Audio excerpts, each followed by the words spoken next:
Hello, I'm Steve Gillen, historian for the History Channel. The tragic death of President John F. Kennedy 40 years ago is one of the greatest mysteries in American history. In other programs, we have presented numerous theories about the people and events surrounding the assassination. Many of those scenarios, including a mafia cover-up, CIA involvement, and a possible Cuban connection, have been presented in our series, The Men Who Killed Kennedy. This episode, The Guilty Men, examines yet another theory, that President Lyndon Johnson was involved. I know, as attorney for Lyndon Johnson, that he murdered John Kennedy. He murdered John Kennedy to become president and to avoid prison, and there is no doubt in my mind. You can't kill the President of the United States unless the next president, the head of the FBI, and the head of the Secret Service are in on the cover-up. I'd like the entire world to know how I personally feel is the fact Lyndon Johnson knew about the assassination and was a part of it.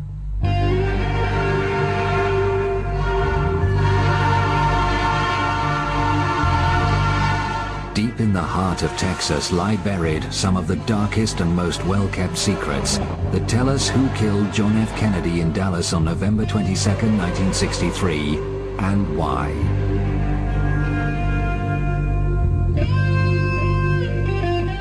Those forces of darkness revolved around one of that state's most famous political sons, Lyndon Baines Johnson. Born in 1908, he grew up in a comfortable middle-class home in Johnson City. At an early age, Lyndon showed a keen interest in politics. From the beginning, he was driven by a determination to win, whatever the cost. In a word, he was ruthless. There wasn't anything he wouldn't do to get what he wanted, regardless of what it was. And probably the best example would be in 1948 when he was running for the Senate. And he was running against a man named Coke Stevenson. And the election was very, very close, a very small number of votes, which forced a recount. And once they did the recount, they found out a 201 vote error in a little place called Alice, Texas. And eventually they found out that the 201 votes had been added. One for Stevenson, 200 for LBJ. As a result, he won by 87 votes, and he was nicknamed Landslide Lyndon. But the real name, the name used in the backwards that didn't appear in the newspapers, was Lion Lyndon. And that stuck with him the rest of his life. That rigged ballot became the template for a political career based on bribery and corruption.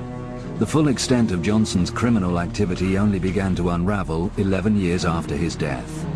In 1984, at this courthouse in Franklin, Texas, a former Johnson business associate, Billy Celestes, appeared before a grand jury. According to Billy Celestes, there were 8 murders perpetrated on the part of Lyndon Johnson. The first name was a man named Douglas Kinzer. That was followed by a number of men involved in Estes businesses who were corrupt, and they were all killed with carbon monoxide. Josepha Johnson's name is listed on this Justice Department document. That's Lyndon Johnson's sister. So Estes is accusing the Vice President of the United States of murdering his own sister. And the 8th name listed is the President of the United States, John F. Kennedy. And then there is a promise of knowing more. And if Billy Celestes is telling the truth, and there is every reason to believe he is, it gives you an idea of the depth of the corruption and the ruthlessness of Lyndon Johnson. According to Estes' written testimony, that murderous cycle began in 1951 in Austin, Texas, at this downtown golf course known as Butler's Pitch and Putt. The killer was a Johnson henchman called Malcolm Wallace. Malcolm Wallace was born and raised in Texas. He was Texas bred, Texas educated, a very intelligent man. And when he graduated from the University of Texas, he was evidently recruited by Lyndon Johnson, and he was given a job at the Federal Department of Agriculture. John Douglas Kinzer, the golf pro at Butler's Pitch and Putt, was having an affair with Wallace's wife and with Lyndon Johnson's sister. Lyndon Johnson's sister, Josepha, was an alcoholic. She was a drug user. She was sexually promiscuous. She had loose lips. And who knows what she might tell Kinzer or others about Lyndon Johnson's political shenanigans. Malcolm Wallace walked into the pitch and putt golf course in Austin, Texas, and shot to death in cold blood John Douglas Kinzer. Kinzer died here for his indiscretions. Wallace was soon arrested and went on trial in Austin 3 months later. First-degree murder, open and shut case. He gets a lawyer, known as a Lyndon Johnson lawyer. So Lyndon Johnson is going to do his best to get his friend out of hot water. During that trial, Lyndon Johnson took a room at a local hotel, and the 10 days that trial was going, constantly sent runners from the hotel to the courthouse to bring him word of what was going on during the trial. So he followed the pulse of the trial very, very carefully. Malcolm Wallace is found guilty of first-degree murder, but through influence of Lyndon Johnson, Malcolm Wallace receives a 5-year suspended sentence. Lyndon Johnson was able to get his man out of first-degree murder. Much of the control Johnson exercised was acquired through an early alliance with a fellow Texan. Edward Clark gained unrivaled power in the late 1930s with a series of high positions in the state government. He became Johnson's lawyer and a formidable ally throughout his career. The power Edward Clark exercised covered almost every avenue of government power in the state of Texas. He would make sure that important appointments were covered by his men. The judges' control was through their vote. I mean, he had their decision in the palm of his hand. And this was, of course, important because Austin was the capital of the state. And anything that happened legally went through Austin, and that meant it went through Clark. He was known as the secret boss of Texas. He could, and did, arrange for people to be killed. He arranged for money to be laundered. He had that control. This building in downtown Austin became the headquarters of Edward Clark's all-powerful law firm. Barr McClellan was recruited as a young lawyer in 1966, 3 years after the assassination, unaware of the dark secrets hidden within. Soon after joining, in an after-hours conversation with John Coates, one of the firm's attorneys, Barr was made privy to an astonishing piece of information. Coates and I started talking, and in the course of it, John told me, if the truth be told, Clark arranged the assassination of Kennedy. It was a kind of statement that you can't easily forget, even though I personally chose not to believe it at the time. It stuck with me. Attorneys know they're acting behind a privilege. They can say things to each other. And this talk would go on at after-hours drinks, at Christmas parties, just traveling on the road. And it was like Johnson had to get Kennedy out of the way. I worked closely with Don Thomas, and Thomas was the business attorney to the president and was the second man in the law firm.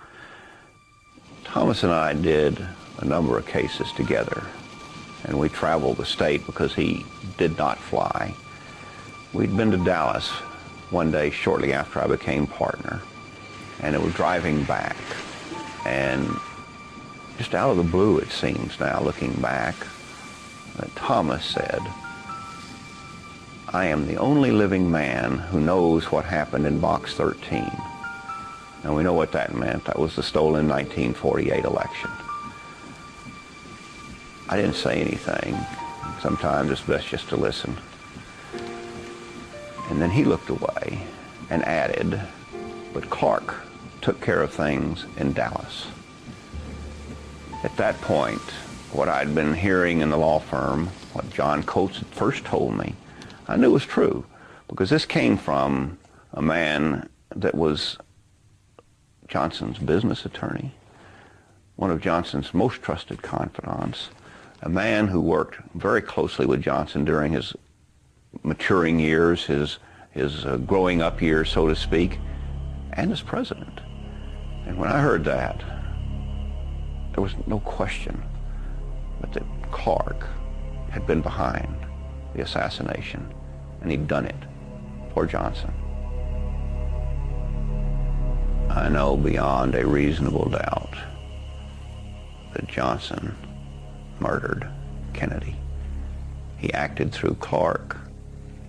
He saw that it was done, and he did it out of a corruption of power that is unequaled in our history. You've been watching The Men Who Killed Kennedy, The Guilty Men, a program which presents just one of the many theories about the assassination of John F. Kennedy. After becoming a senator in 1948, Johnson developed an unrivaled power base in Washington, using his forceful personality, political skills, and corruption. He established himself as one of the most influential men in the nation, but as vice president to Kennedy, he lost much of that authority. By 1961, his past was catching up with him. In Texas, Henry Marshall, a local agricultural official, had begun investigating one of Johnson's illegal sources of funding. Working out of these offices in Bryan, Texas, Marshall had become aware of Billy Solesti's misappropriation of federal cotton allotment funds. Attempts to buy off Marshall had failed, and his investigations were beginning to threaten the vice president himself. Billy Solestes became worried, Lyndon Johnson became worried, and some of them got together and decided, what are we going to do with Henry Marshall? So on one particular day, according to Billy Solestes, Cliff Carter, an aide to Lyndon Johnson, the vice president of the United States, and Malcolm Wallace got together. And finally, Lyndon made the statement, get rid of him. On June the 3rd, 1961, Henry Marshall failed to return home. An extensive search was made of the family farm near Franklin, Texas. His only son, Don, was 11 years old at the time and remembers that day well. My uncle found him on the second attempt when he went out to the place. He was in a very remote location, probably about 3/4 of a mile off the road. My mother had this stone placed here in order to mark the spot. The truck had blood around the sides of it. The side on the passenger side had a dent in the fender behind the passenger door, and that's apparently where my father's head was knocked into the side of the truck, and he had his eye damaged at that point. There were a number of yopon bushes that had been broken, and the gun was laying beside the body, and pretty much nothing else could be seen except signs of a struggle. Local officials immediately ruled it a suicide, despite overwhelming evidence to the contrary. He had been shot 5 times with a bolt-action rifle. He had enough carbon monoxide in his lungs to cause him to pass out at the time he died. There was no effort made to collect any evidence or preserve the crime scene. They had pretty much determined in their minds that this was going to be a suicide. When Billy Solestes testified before the grand jury in Franklin, he implicated Cliff Carter and Malcolm Wallace as the people that were most involved in my father's murder. Wallace being the trigger man and Cliff Carter being the one who arranged for the murder. I'm firmly convinced that Malcolm Wallace was the killer of my father. Who that would have aided, probably political power behind everything. Johnson would have been aided more than anyone else. The grand jury concluded Henry Marshall in 1961 was murdered, which means in simple language that the grand jury believed Billy Solestes when he told them that Lyndon Johnson had ordered Malcolm Wallace to kill Henry Marshall. But Johnson's dark dealings were not confined to Texas. In late summer 1963, one of his long-term partners in crime was about to be exposed for corruption by a Senate investigation. Bobby Baker was the secretary to the Senate majority. Basically, he was the secretary for the Senate, and he was one of Lyndon Johnson's closest associates. And everything that Lyndon Johnson wanted to perpetrate, he had Bobby's help. Essentially, if somebody wanted to get a military contract and they wanted influence of Lyndon Johnson to help them, they had to pay off Bobby Baker, who would then pay off Lyndon Johnson. It's the world of bribes. Bobby Baker was involved in a call girl service. He was involved in real estate scams. He was involved in dealings with organized crime. He was in dealings with oil men, particularly Clint Murchison, an oil millionaire from Texas. So as a result of all this, Bobby Baker was in big trouble. And with a little bit of inspiration on the part of the Kennedys that they could get Bobby Baker to talk, Lyndon was all done.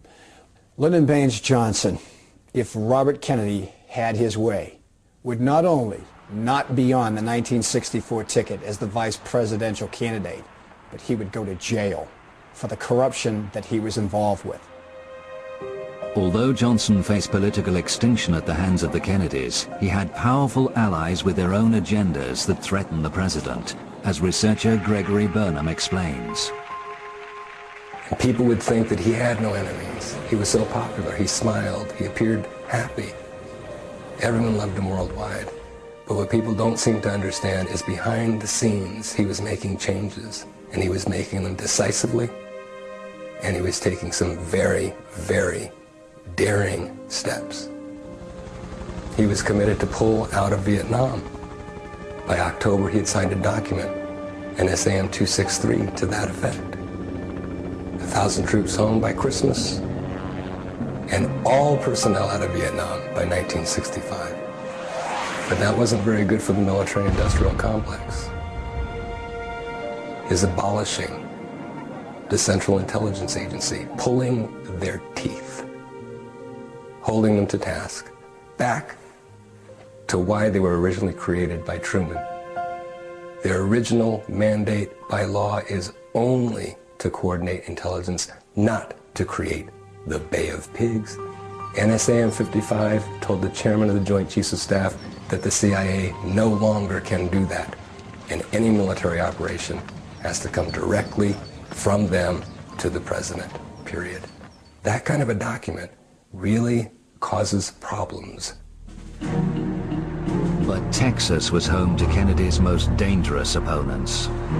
Oil millionaires and billionaires in Texas were petrified of one major factor that John F. Kennedy was considering, cutting the oil depletion allowance. And there was no way they were going to allow that.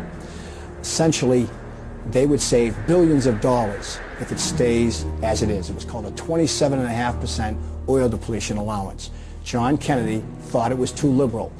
One of the key men in this case is Clint Murchison. Clint Murchison is an oil millionaire, owned 500 companies, but he was primarily an oil millionaire. He also controlled Texas, controlled Johnson.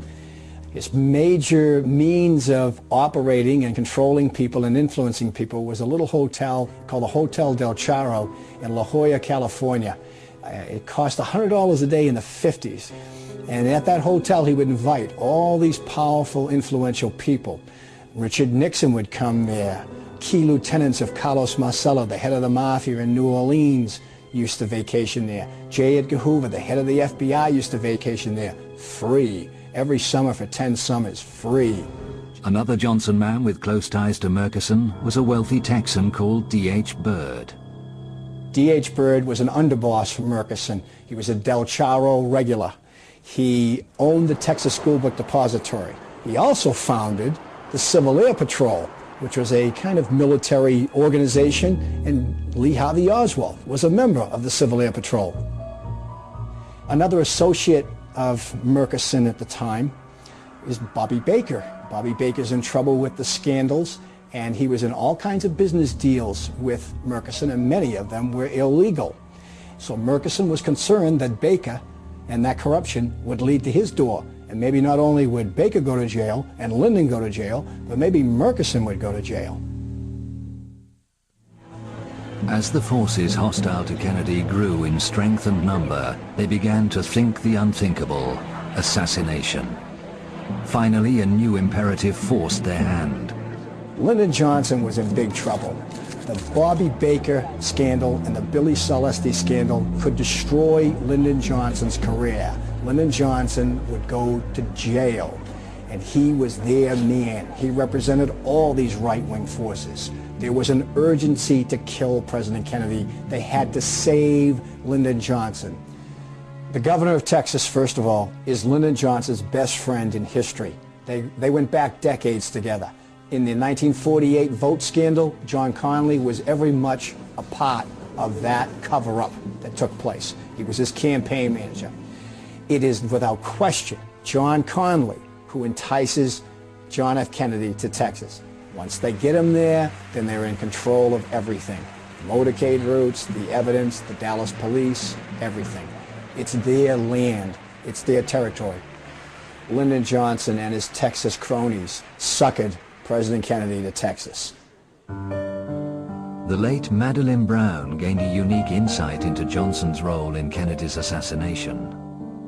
She first met LBJ in 1948 at the Adolphus Hotel in downtown Dallas, when he was celebrating his election to the Senate following the infamous Box 13 scandal. I went, I was very young, and it was wonderful. Our relationship developed immediately.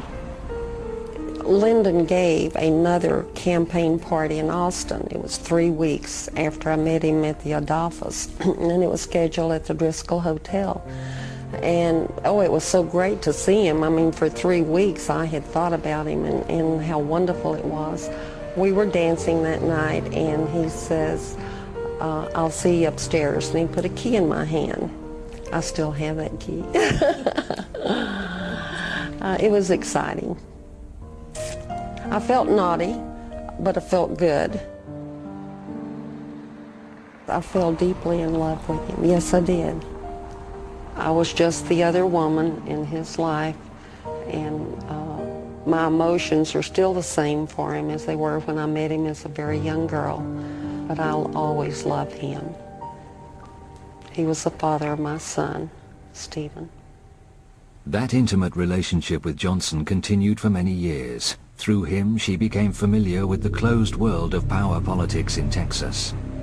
On the eve of Kennedy's assassination, she attended a party at this house in North Dallas, the family home of oil billionaire Clint Murchison Sr. There was an extraordinary guest list that night. We had H.L. Hunt, Murchison, Lyndon Johnson made an appearance. We had Hoover, we had Richard Nixon. They were the most influential people there.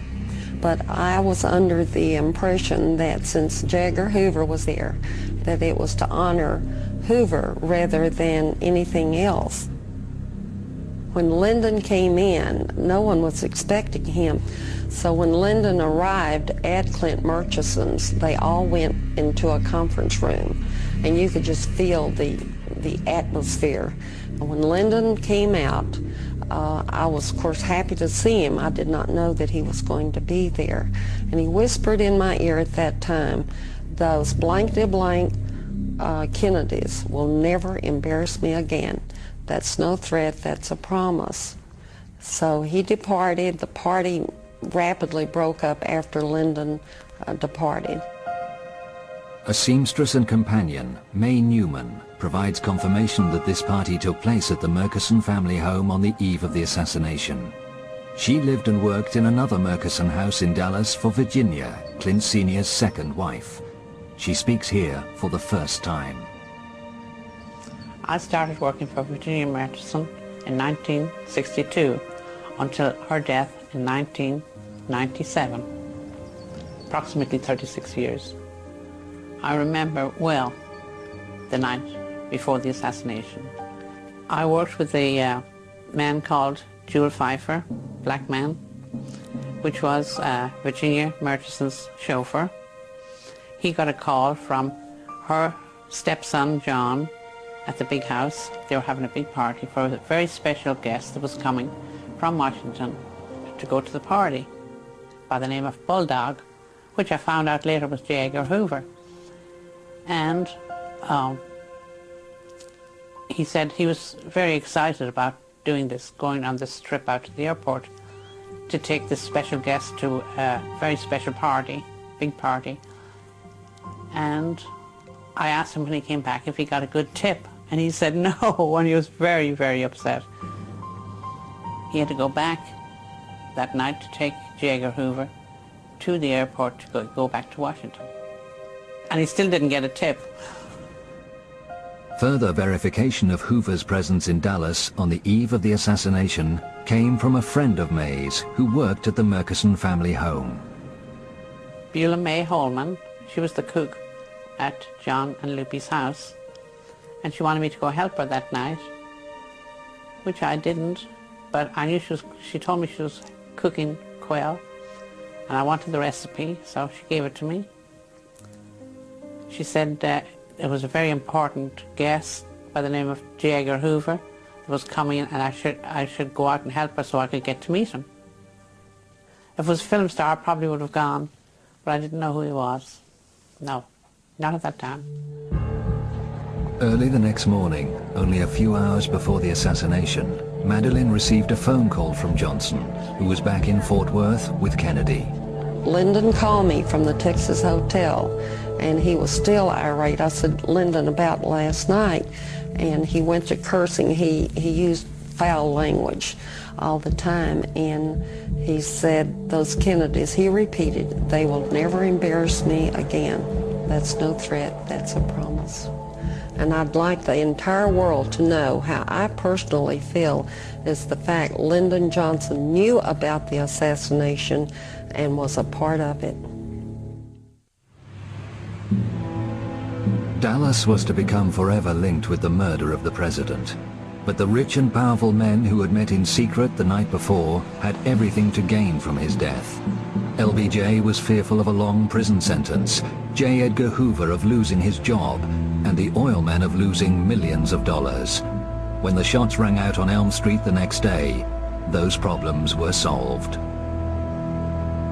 The shock of Kennedy's assassination and its brutality reverberated around the world, but not everyone was grieving. The mood in the Murchison family home was very joyous and happy for a whole week after, like champagne and caviar flew every day of the week. But I was the only one in that household at the time that felt any grief for his assassination. After the president's murder, Hoover had absolute control of the cover-up. All the physical evidence relating to the crime was swiftly removed to Washington. From the beginning, Oswald was promoted as the lone nut assassin, but in LBJ's home state, tongues were wagging. I met Lyndon on New Year's Eve at the Driscoll Hotel in Austin, and the people in Dallas, I mean, everyone was talking about Lyndon Johnson was the cause of the assassination, and it made my heart very heavy. I just couldn't believe that he could be a part of something so bad. So I confronted Lyndon. I said, Lyndon, you've got to tell me, were you part of the assassination? And of course he had a high-temper fit, hit the wall, and he was very irate and angry. And he said, no, I was not, but the oil people, or he called them the fat cats of Texas that I knew, and the intelligence was the cause of the assassination. I am sure Lyndon did not make the plans per se, but he had the key people that he could call to actually do it. If the head of the FBI and the head of the Secret Service and key lieutenants of those two figures are involved in covering up, plus the President of the United States and all his cronies, you don't need a massive conspiracy to get away with this. After the assassination, Cliff Carter, Johnson's aide, made repeated calls from the White House to the district attorney in Dallas, Henry Wade. He was instructed to look no further than Oswald for the guilty man. There was no conspiracy. A similar call was made to the Attorney General of Texas, Waggoner Carr.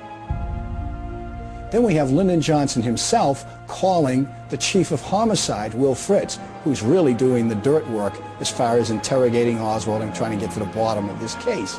He calls him and tells him, you have your man. You have your man. Let it go at that. Lyndon Johnson is trying to control what is going on with the investigation of the assassination of President Kennedy from Washington, D.C. with crucial figures in the case. The late Dr. Charles Crenshaw experienced the new president's controlling hand. He was in the operating theatre at Parkland Hospital with his colleagues, working to save Oswald's life after Jack Ruby had shot him. He was urgently called to the phone in an adjoining office. I picked up the phone, and it was there I heard this voice like thunder that stated, "This is the president, Lyndon B. Johnson." And he asked, "How is the accused assassin doing?" I was so startled. The thing that I could say was, he's holding his own. He's lost a large amount of blood. He said, "Would you take a message to the chief operating surgeon?" It was more of an order than a question. So I said, "Yes, sir." He said, "There is a man in the room. I would like for him to take a deathbed confession." And all of a sudden, the phone went off. I returned to the operating room. I tapped Dr. Shires on the shoulder. He looked at me like, "What are you talking about?" Everyone was working feverishly in the abdomen trying to correct the wounds there. I said, "Guess who I've been talking to?" I said, "The President of the United States called and wants that man over there to take a deathbed confession."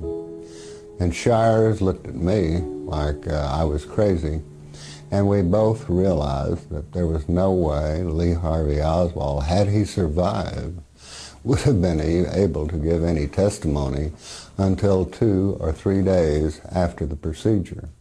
But still in all, the President had called, and I did relay the message.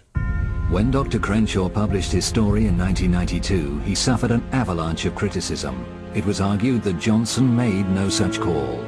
Crenshaw's critics were proved wrong by a former chief switchboard operator at Parkland Hospital, Phyllis Bartlett.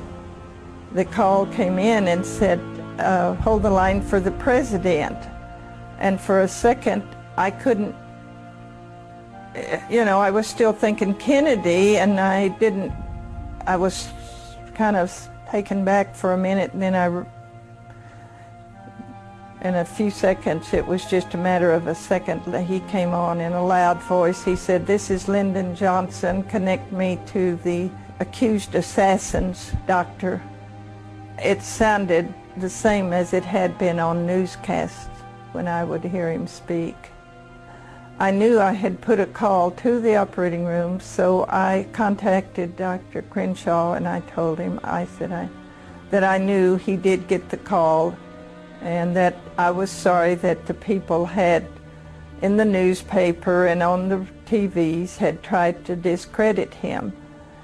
And that was when I spoke out. From the moment he became president, Johnson had authority over every aspect of the cover-up of Kennedy's murder. He was unassailable. Johnson has the power to contain the investigation, both nationally and locally, on the ground in Texas. More so than if it had happened, let's say, in Oregon or Wisconsin. Texas. He's got the power to give the CIA what it wants as president, as opposed to Kennedy, who they feared. He's got the power to take the National Security Action Memorandum that Kennedy had signed in November 1963, tear it up, reverse it, and create a war where 3 million soldiers wound up going to Vietnam instead of 16,000 being brought home by JFK. He can make J. Edgar Hoover director of the FBI for life. He's the man in the middle. The only person that can answer all of the questions of who's at risk, who's going to gain the most, who wins in this deal, there's only one answer to that question, and that's Lyndon Johnson. And his ticket out was Elm Street. One of the most compelling pieces of evidence linking Johnson with the assassination is through his henchman Malcolm Wallace, the convicted killer of Douglas Kinzer. In the hours following the assassination, on the 6th floor of the Texas School Book Depository building by the southeast corner window, the Dallas police discovered an unidentified fingerprint. The fingerprint is the ultimate part of the Mac Wallace story. the FBI fingerprinted every Texas School Book Depository employee, including the women employees who worked downstairs, never handled the boxes. They fingerprinted every Dallas officer that was in the sniper's nest so that they could remove those fingerprints from consideration. At the end of the day, you have one fingerprint remaining. It sits in the National Archives for 35 years, until 1998. An investigator takes it to a highly qualified, certified latent print examiner, a CLPE, along with a redacted fingerprint card from Mac Wallace from the 1951 murder of John Douglas Kinzer. And he said, here's a print card. Do you see anything? Nathan Darby is one of the most experienced fingerprint experts in the United States, with 35 years service in the U.S. military and the City of Austin Police Department. I didn't know where it came from, and a week or 10 days later, I called the party that had brought it over and said, well, it's a match. The finger that made the ink print also made the latent, and we call that a match or identified. And there was no question about it. They matched. 3 years later, Nathan Darby readdressed the same evidence and reconfirmed his original findings. When he was done, he had a 34-point match. And when you mention that in criminal circles to an investigator, how confident would you feel with a 34-point match? Oh, that's a slam dunk. It can't miss. It doesn't get any better than that. You give me a 34-point match on any case in the United States, I'll take it to court and win. The inked and the latent print are made by the same finger. And the other evidence that I've been presented with was Malcolm Wallace's left little finger, without a reasonable doubt. Now, the fingerprint in question came from a cardboard box in the sniper's nest in Texas School Book Depository. Fingerprints do not last long on cardboard. So it's fair to say that either Malcolm Wallace was wandering around there for no purpose. He was in that sniper's nest on November 22nd. That evidence, that fingerprint evidence, along with Malcolm Wallace's sordid resume, was sent to every imaginable agency or individual that could have an interest in what happened to John Kennedy. The only people that took notice of it were the Dallas police, because it's still an open homicide on their blotter. And they took serious notice of it. And then they were told, forward it up the line, because Dallas no longer has any evidence. It's all in federal hands, even though it's an unsolved homicide. They forwarded it up the line. And it took 18 months for the FBI to say verbally, no, it's not a match. And the single most important fingerprint found in the last 35 years was buried. I don't know why they couldn't say that the thing didn't match. It did match. There's no question about it. My experience, I've just had too much experience. I know what I'm talking about. I'm positive. No question about it. My dying declaration, if I was to drop dead right now, they match. It's still the big lie. It's unknown. It's unidentified. No, it's identified. It's Malcolm Wallace, and he's linked to Estes, Carter, and Lyndon B. Johnson directly. According to the official record, Malcolm Wallace died in a single car accident on this lonely stretch of Texas highway on the night of January 7th, 1971. There were no witnesses. His body was taken to a local hospital where he was pronounced dead. He was buried here close to other family members. 8 months later, another key member of LBJ's inner circle, presidential aide Cliff Carter, died unexpectedly. But shortly before his death, he met with Billy Solestes. They discuss all these murders that Cliff Carter is knowledgeable about. Now, Billy knows about some of them, but Cliff knows about more, and he fills him in on all the details. Malcolm Wallace being a central figure in most of these murders. And there were over 17 murders that Carter tells Estes about. And he actually tells Estes that he fears for his own life. And within 2 days' time, he's dead. Johnson's attorney, Edward Clark, was one person who prospered. But when LBJ was brought low by the Vietnam War and decided not to run for a second term, Clark felt shortchanged for his role in the assassination, according to his legal partner, Barr McClellan. He expected $8 million spread over 8 years, over the 2 terms Johnson was to serve. When those terms were cut short by Johnson's sudden and unexpected resignation, Clark was $4 million short. He was not a man to be denied. When he had done a service, he was going to be paid. Planning ahead, he went to Big Oil and Big D, went to Clint Murchison to say, look, I've done y'all a great service. I deserve more. I'm going to get it. Murchison agreed with him and suggested he file for a well in the middle of the great East Texas oil field. He called me in as his personal attorney to make the first bid for getting that money, and he was not successful in getting $4 million, but he got his $2 million. So when all was said and done, Clark realized $6 million for the assassination of John Kennedy. Barr McClellan believes documentary proof of these dark deeds lies in the Johnson-Clark legal records.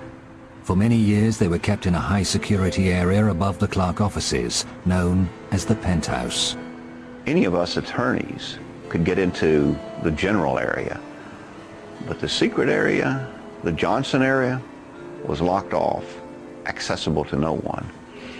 I have a strong belief that there are substantial records somewhere that show this conspiracy and its both evolution, its execution, and its cover-up. But I don't know where they'd be. We need to see them. Johnson was ultimately consumed by the high office he had so unscrupulously striven for. A broken man, he retreated to his Texas ranch, where his lawyers were to secretly summon a psychiatrist to deal with his deepening depression. An immediate concern at the law firm was that he would say too much. The $1 million was available to the psychiatrist to keep anything from coming out. The one reason for all these protections was the greatest demon that was dogging Johnson at the time, and that was the assassination of John Kennedy and the role he played in it. We had to keep it covered up, and for sure we had to keep the psychiatrist muzzled, and we did. But if any one set of records needs to be produced, the psychiatric records should be disclosed to the American public, because they will, I am confident, disclose his role in the assassination. Only 4 years after leaving office, Johnson died. But there are those living who are still afraid to come forward to tell what they know about the guilty men. People are afraid of him dead. He's been dead since 1973, and his shadow still casts fear in this country, especially in Texas. Undaunted, across the nation, the questioning voice of the American people will not be silenced.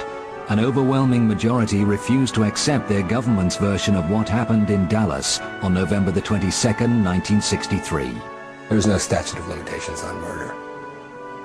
If they're still continuing to cover it up in 20 more years, that's obstruction of justice. It's a conspiracy. The men who killed Kennedy don't end with the people who pulled triggers. It should be important to all of us that we get to the bottom of this. Just as John Kennedy's car took an incredible turn when it went on to Elm Street, 300 feet later, our form of government, our way of life, our way of respecting our government, our way of being respected by our government, took that same kind of bizarre wide turn, and we haven't gotten back on the straight and narrow yet. The Kennedy assassination was the end of faith in government. And so it's up to the little man to fight the odds. Davy Crockett, Sisyphus pushing his rock. Someone has to keep fighting the odds. And even though you know the chances are that you're never going to get a resolution to what you're fighting for, you have to fight for it anyway. Just the principle of justice. Just the principles of American democracy. Don't give up. Keep fighting. This episode has presented one viewpoint. We have also presented many other theories in numerous programs. For the History Channel, I'm Steve Gillen.